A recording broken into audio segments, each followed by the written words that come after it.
Nehemiah chapter 7. Naitayo nga ang pader at nalagay na ang mga gate noon.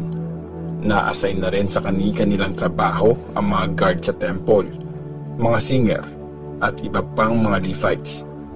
Ginawa kong in charge sa city ng Jerusalem ang kapatid kong si Hanani, pati si Hananiah na commander sa kuta, kasi mas loyal siya at may takot sa Diyos kaysa sa marami.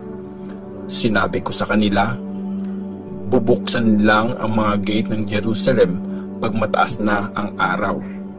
Tapos, isasara yun at ikakandado pagkalubog ng araw bago matapos ang duty ng mga guard. Pumili kayo sa mga nakatira sa Jerusalem. I-assign nyo silang bantay sa iba't ibang pwesto. Yung iba naman, doon lang magbabantay sa tapat ng sarili nilang bahay. Listahan ng mga bumalik galing sa pagpapatapon. Malaking city ang Jerusalem pero konti lang ang mga nakatira doon at konti pa lang ang mga bahay na nakatayo.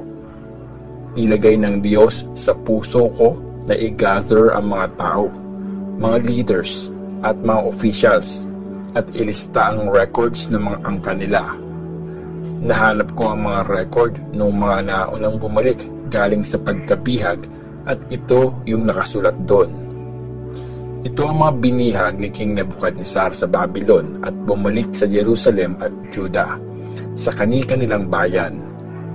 Nilid sila ni Zerubabel, Joshua, Nehemiah, Azariah, Raamaya, Nahamani, Mordecai, Bilshan, Mispereth, Bigvai, Nehum, at Baana. Ito ang mga angkan sa Israel at yung bilang ng mga bumalik na bihag mula sa bawat angkan. Angkan ng Parosh, 2,172. Sa angkan ni Shipataya, 372. Sa angkan ni Ara, 652. Sa angkan ni Pahat Moab, galing sa angkan ni Jeshua at Joab, 2,818. Sa angkan ng Elam, 1,254. Sa angkan ni Zatu, 845. Sa angkan ni Zakai, 760. Sa angkan ni Binui, 648. Sa angkan ni Bebay, 628.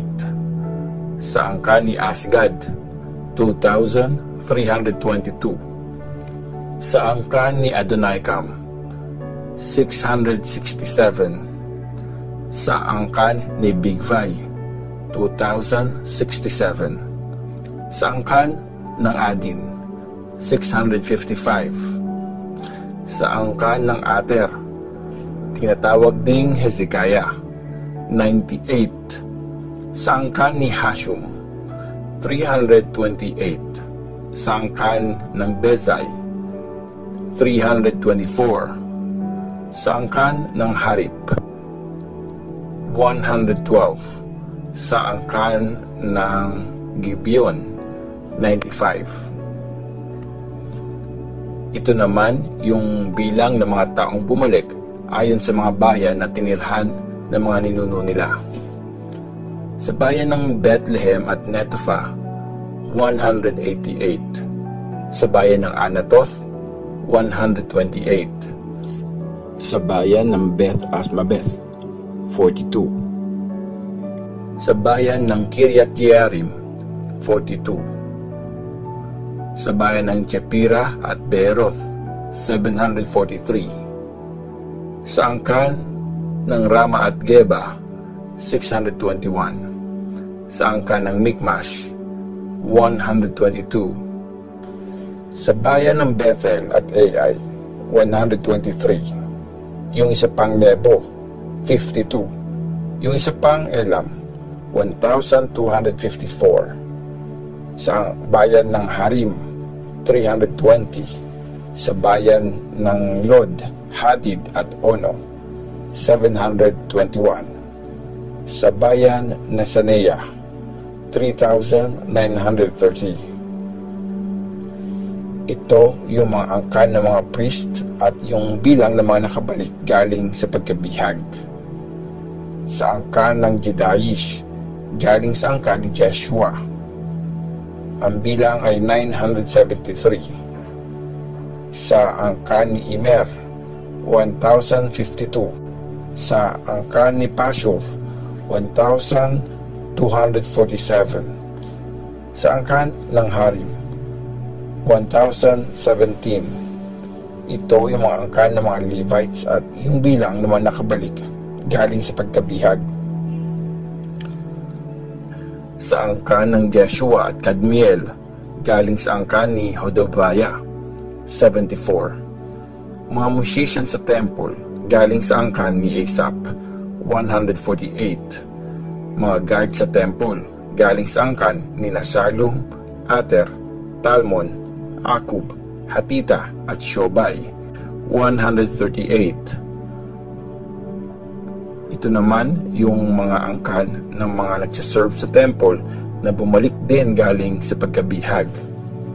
Zeha, Hasufa, Tabawoth, Keros, Sia, Padon, Lebana, Hagaba, Shalmai, Hanan, Gidel, Gahar, Reya, Rezin, Nekoda, Gazam, Uza, Paseya, Besali, Meyunim, Nepozizim, Bakbuk, Hakufa, Harhur, Bazilit, Mehida, Harsha, Barkos, Sisera, Tema, Nezaya, at Hatifa. Ito ang mga bumalik na angkan ng mga servants ni Solomon: Sotai, Soferet, Perida, Jaala, Darkon, Gidel, Shefataya, Hatil, Pocheret, Hazivaim, at Amon. Lahat-lahat 392 ang mga bumalik na bihag na descendant na mga nagtatrabaho sa temple at sa mga servant ni Solomon.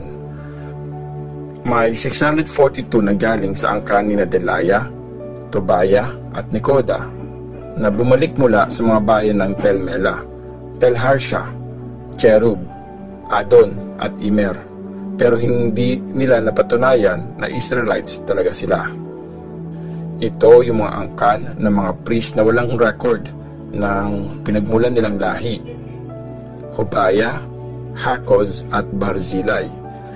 Napangasawa niya ang isa sa mga anak ni Barzilai na taga-Gilead, kaya Barzilai ang pinangalan sa angkan niya. Hindi nila napatunayan kung sino ang mga ninuno nila, kaya hindi sila tinanggap bilang mga priest. Sinabihan sila ng governor ng mga priest na hindi sila pwedeng kumain ng mga pagkaing inoffer sa Diyos hanggat walang priest na magko-consult sa Urim at Tumim. Lahat-lahat 42,360 ang mga bumalik na bihag. 7,337 naman ang mga lalaki at babaeng servants nila. Ang mga lalaki at babaeng musician ay may total na 245, kasama nila sa pagbalik ang 736 na mga kabayo, 245 na mga batang donkey, 435 na camel, at 6,720 na mga donkey. Ito naman yung mga nag-contribute sa muling pagpapatayo ng temple. Ang governor ay nagbigay ng 8 kilo ng gold, 50 silver na mangkok na pang-ritual, 530 mga damit na pang-priest. Mga leader na mga angkan: 168 kilo ng gold, 1,250. Iba pang mga tao: 168 kilo ng gold, 140 kilo ng silver, 67 mga damit na pang-priest. tumira sa mga bayan at city ng Judah ang lahat ng Israelites. Ang mga priests, mga Levites, mga guard sa temple, mga musicians, maraming mga ordinaryong tao at mga nagsiserve sa temple. Ezra chapter 8. Binasa ni Ezra ang kautusan. Noong unang araw ng pang-7 buwan, nag-gather ang mga Israelites sa plaza, dun sa harap ng Watergate. Sinabi nila kay Ezra na isang expert sa law na dalhin sa kanila ang libro ng law ni Moses na binigay ni Lord sa Israel. Dinala ngayon ni Ezra sa harap ng mga tao, mga lalaki, babae, at mga batang nasa edad na at nakakaintindi. Doon sa plaza, sa harap ng Watergate, binasa ni Ezra ang kautusan sa mga tao mula madaling araw hanggang tanghali, at ang lahat ay nakinig ng mabuti. Tumayo si Ezra sa isang stage na kahoy na ginawa talaga para sa okasyong yon. Nakatayo sa kanan niya sina Matataya, Shema, Anaya, Uriah, Hilkiah at Maaseya.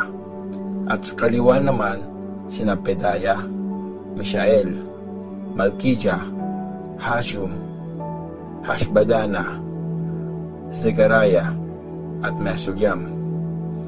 Sa mataas na pwesto tumayo si Ezra, kaya kitang-kita siya ng lahat. Tapos, nung binuksan niya yung libro, tumayo ang lahat ng tao. Sabi ni Ezra, "Praise the Lord!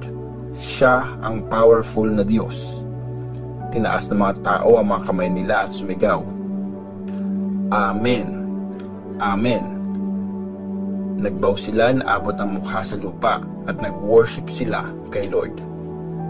Nagstay lang silang lahat sa pwesto nila. Tapos, tumulong sa pag-explain sa mga tao ang mga Levites na sina Jeshua, Bani, Sherebiah, Jamin, Akub, Shabetai, Hodaya, Maaseya, Kelita, Azariah, Jozabad, Hanan, at Pelaya. Binasa nila ng malinaw ang kautusan ng Diyos at inexplain ito, kaya naiintindihan yon ng mga tao. Umiyak ang mga tao nung marinig nila yung nakasulat sa kautusan. Sinabi sa kanila ng governor na si Nehemiah, ni Ezra na isang priest at expert sa law, pati ng mga Levites na nagturo sa kanila, "Banal ang araw na ito para kay Lord na inyong Diyos. Huwag na kayong malungkot o umiyak. Sige na, umuwi na kayo at mag-celebrate. Mag-share kayo ng pagkain at wine sa mga walang handa. Banal ang araw na ito kay Lord, kaya huwag na kayong malungkot. Yung saya na galing kay Lord ang magiging lakas nyo." Pinakalma ng mga Levites ang mga tao. Sabi nila, "Kumalma kayo at huwag nang malungkot, kasi banal ang araw na ito." Umuwi nga ang mga tao at nag-celebrate. Kumain sila at uminom. Tapos, nag-share sila ng pagkain sa iba. Naintindihan kasi nila yung in-explain sa kanila. Ang piyesta ng mga shelters. Nung sumunod na araw, sama-sama nagpunta kay Ezra ang mga leader ng mga angkan, pati ang mga priests at Levites, para pag-aralan ang sinasabi ng kautusan. Na-discover nilang nakasulat sa law na inutos ni Lord kay Moses na dapat tumira ang mga Israelites sa mga tent tuwing piyesta ng mga shelters. At dapat din silang pumunta sa mga city at sa Jerusalem para ibalita at i-announce, "Pumunta kayo sa mga burol at kumuha kayo ng mga sanga ng mga puno ng olive, pine, myrtle, palm at iba pang punong madahon na pwedeng ipanggawa ng mga tent, gaya ng nakasulat sa law." Kumuha nga ang mga tao ng mga sanga at gumawa ng mga tent sa bubungan nila, sa mga bakuran, sa courtyard ng temple, pati sa plaza sa may Watergate, at sa gate ng Ephraim. Gumawa ng mga tent ang lahat ng taong nakabalik galing sa pagkabihag, at doon sila tumira. Noon lang ulit nila yon ginawa mula ng time ni Joshua na anak ni Nun. Sobrang saya nila. Araw-araw nilang binabasa ang libro ng kautusan ng Diyos mula first day hanggang last day ng piyesta. 7 araw silang nag-celebrate at nung pang-8 araw na, nag-gather sila para tapusin ang celebration gaya ng sinasabi sa law.